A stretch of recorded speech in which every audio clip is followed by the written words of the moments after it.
You've seen the Indian Army guarding our borders. But did you know they also guard world peace? Yes, while headlines often talk about India's military power, there's a side very few talk about: the Indian soldier who doesn't hold a gun to conquer, but to protect. This is the story of how India became the world's largest contributor to United Nations peacekeeping missions. A story of courage, service, and global respect that not even many Indians know. By the way, this is a channel only talking about the positive stories of India. So do subscribe if you like the content. So first, what exactly is peacekeeping? Imagine a country torn apart by civil war, where even aid workers can't safely deliver food. The United Nations sends soldiers not to invade, but to stabilize war-torn nations, monitor ceasefires, protect civilians, and rebuild after conflict. These are men and women who walk into broken countries, post-genocide, post-civil war, not to fight, but to stop the fighting. And guess what? Over the last 70 years, India has sent more peacekeepers than any other country. Over 2 lakh soldiers, that's over 200,000 Indians, have worn the blue helmet. India's peacekeeping story began way back in 1950, when Indian soldiers were sent to Korea under the UN flag to assist in the post-war prisoner repatriation. Since then, we have led missions in Congo, Sudan, Lebanon, Sierra Leone, Rwanda, Somalia, Haiti, and many more. From Africa to Middle East, Indian soldiers have cleared minefields, built roads, protected women, stopped violence, often with barely any international media coverage. One of the biggest tests of India's peacekeeping came in Congo in the 1960s. The country was in chaos after independence. Civilians were being slaughtered.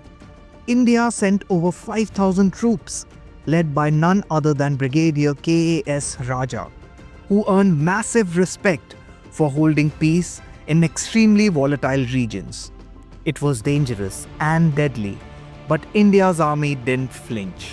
In South Sudan, Indian peacekeepers built schools, provided health care, and saved hundreds from militant attacks. In Rwanda, they protected thousands during the genocide. In Lebanon, they helped monitor the ceasefire line between Israel and Hezbollah. These weren't soldiers at war. They were soldiers at service. One Indian officer even gave his life protecting a UN compound full of refugees. His name? Colonel M N Rai, who tragically gave his life in South Sudan. Remember it, because our history books may not. India may not talk about it, but the United Nations does. In fact, many Indian generals have commanded entire multinational UN forces. Major General I.J. Rekhe, Lieutenant General Satish Nambiar, Lieutenant General Jaspir Singh Liddar. These are Indians who commanded forces from over 30 countries. That's how respected we are. So why does India do this? India believes in non-violence, in justice, in dharma. Our ancient philosophy, Vasudeva Kutumbakam, the world is one family, guides us. We know what it means to be oppressed. That's why we step up when others are oppressed. Indian soldiers go not just as fighters, but as guidance of peace. In a world full of noise and muscle flexing, India speaks softly and serves powerfully. As of today, India continues to serve in 9 ongoing UN missions. We have trained soldiers from other countries. We have supported women peacekeepers, leading by example in promoting gender equality in missions. And we have become a symbol of discipline, humanity, and strength. So the next time someone asks what India contributes to the world, tell them this: India doesn't just defend its own borders, it defends humanity itself.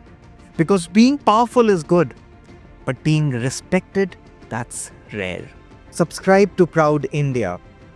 We tell stories that make us say, I didn't know that. But now that I do, I'm proud. Jai Hind.